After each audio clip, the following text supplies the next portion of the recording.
मैंने ये नोटिस किया है कि जब किसी कंट्री में इमिग्रेशन का फ्लो ज़्यादा होने लगता है तो उस कंट्री की गवर्नमेंट फिर स्ट्रिक्ट रूल्स इंप्लीमेंट कर देती है ताकि इमिग्रेशन कम हो, क्योंकि इमिग्रेशन से भी अलग प्रॉब्लम्स होने लगती है ना। प्रॉब्लम माल्टा में क्या हो रही है कि इमिग्रेशन इतना ज़्यादा हो गया है कि माल्टीज पर्सनस की जॉब्स जाने लग रही है और काफ़ी चीज़ें और हो रही है, जैसे इलीगल इमिग्रेंट्स भी बढ़ रहे हैं और जो है एक्चुअल टैलेंट नहीं बढ़ पा रहा है, स्किलफुल टैलेंट नहीं बढ़ पा रहा है। उसी की वजह से माल्टीज गवर्नमेंट अब जो है स्ट्रिक्ट हो गई है और कुछ नए रूल्स उन्होंने लागू किए हैं, न्यू वीज़ा की चेकलिस्ट आई है, तो वो आज हम डिस्कस करने वाले हैं इस इंपॉर्टेंट वीडियो में। सबसे इंपॉर्टेंट चीज़ यहाँ पर ये आने वाली कि आपने एक वीडियो वायरल होते हुए देखा होगा जिसमें कहा जा रहा है कि रेसिडेंस परमिट अगर रिन्यू करना है तो उसके लिए बेसिक माल्टीज लैंग्वेज आनी चाहिए। ये एक्चुअली में एक जो है इलेक्शन का एजेंडा है नेशनलिस्ट पार्टी की ओर से। अभी जो है माल्टा में लेबर पार्टी रूल कर रही है। अगर इन फ्यूचर जो है नेशनलिस्ट पार्टी रूल करने आती है तो जितने भी non European workers, third country workers जो होने वाले हैं, उनके लिए अगर उनको रेसिडेंस परमिट रिन्यू कराना है 1 साल के बाद, 1 साल तक तो आप वीज़ा रेसिडेंस परमिट पर रह लोगे,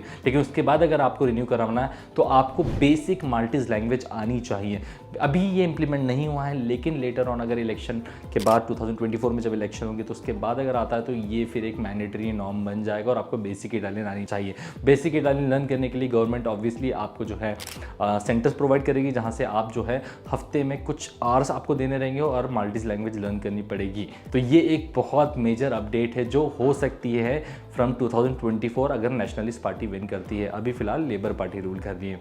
अच्छा, चेकलिस्ट की बात करें तो चेकलिस्ट में कुछ चेंजेस आए हैं, जैसे कि सबसे इंपॉर्टेंट चेंज ये आने वाला है कि पहले बीच में जो है बैंक स्टेटमेंट की रिक्वायरमेंट नहीं हुआ करती थी, लेकिन अब जो है आपको 6 मंथ्स का बैंक स्टेटमेंट लगने वाला है, sealed and signed from the bank. तो ये एक नया एड ऑन हुआ है। जनरली वर्क परमिट्स में इसकी रिक्वायरमेंट नहीं होती है, but as I told you कि इमिग्रेशन का फ्लो बढ़ते जा रहा है तो नए रूल्स आते जा रहे हैं और इसी वजह से बैंकिंग चेक करने के लिए जो है अब आपको 6 मंथ्स का बैंक स्टेटमेंट भी शो करना पड़ेगा at the time of visa.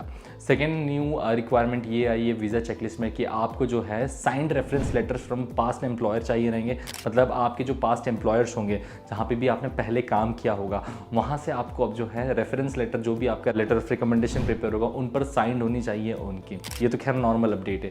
Third और वेरी इंपॉर्टेंट अपडेट इस दोस्तों की अब अगर आप किसी भी स्किल्ड पोजीशंस के लिए आना चाहते हो तो उसके लिए आपको आइल्स का सर्टिफिकेट चाहिए रहेगा, जिसमें लेवल 3 का नॉलेज आपको होना चाहिए।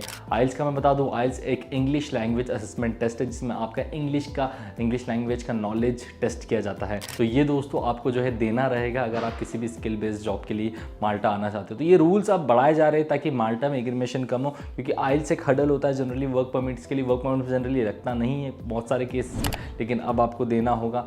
अब जो है आपको बैंक स्टेटमेंट आपको बताना पड़ेगा। ऐसे कोई अमाउंट डिस्क्लोज नहीं किया कि इतना अमाउंट होना चाहिए, बट स्टिल अब जो है ये एक नई रिक्वायरमेंट इन्होंने लागू कर दी है। और इसके साथ में आपको CV और आपका जो है पास्ट रेफरेंस लेटर साइंड वाला एम्प्लॉयर से चाहिए रहेगा। तो ये कुछ नई अपडेट्स आई है जो मेरे को लगता है कि यार अब माल्टा को टफ बना रही है। वैसे एक माल्टा अगर आप मुझसे आज से 6 महीने 1 साल पहले पूछते तो it is a dream destination और काफ़ी इमिग्रेशन फ्लो हो रहा था because English speaking country, language barrier नहीं है एंड सो ऑन की वजह से। बट इसको देखते हुए क्योंकि आइलैंड बहुत छोटा सा है, अराउंड पॉपुलेशन भी 5-6 लाख के आसपास की है, तो उस वजह से कम सरफेस एरिया में इतने ज़्यादा लोगों को रखना भी एक इम्पॉसिबल सा टास्क होता है। और सेकेंड चीज़ ये है कि दोस्तों जितने भी वर्कर्स एशियन कंट्रीज से आ रहे हैं उन्हें माल्टा में जो देखा जा रहा है कि बहुत सारी प्रॉब्लम्स फेस करनी पड़ रही है। एक तो जो एशियन वर्कर्स आ रहे हैं माल्टा में उन्हें इंग्लिश नहीं आती है, तो उन्हें कम्युनिकेशन का भी एक प्रॉब्लम बहुत बड़ा आता है।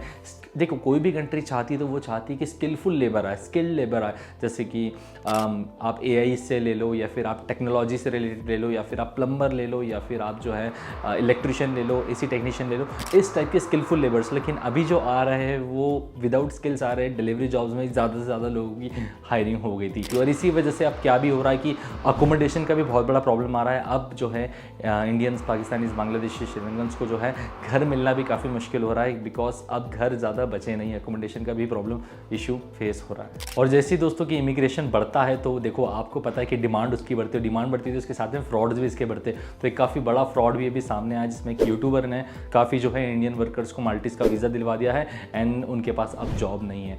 तो ऐसे फ्रॉड्स भी बढ़ते जा रहे हैं। सो मेक श्योर कि आप कोई भी डिसीजन ले तो उसके पहले केयरफुली उस चीज़ को इवेल्युएट कर लें। तो यही था एक awareness video about the new rules that have been implemented in by Malta government. और अभी भी माल्टीज़ जो है रेसिडेंस परमिट इशू किए जा रहे हैं, अभी जो है वीज़ाज़ इशू किए जा रहे हैं, बट अब जो है थोड़ी रिस्ट्रिक्शंस बढ़ने वाली है। इसी को लेकर ये एक अवेयरनेस वीडियो था दोस्तों। सो मिलते हैं हम लोग नेक्स्ट वीडियो में। Till then bye bye, take care, all the very best.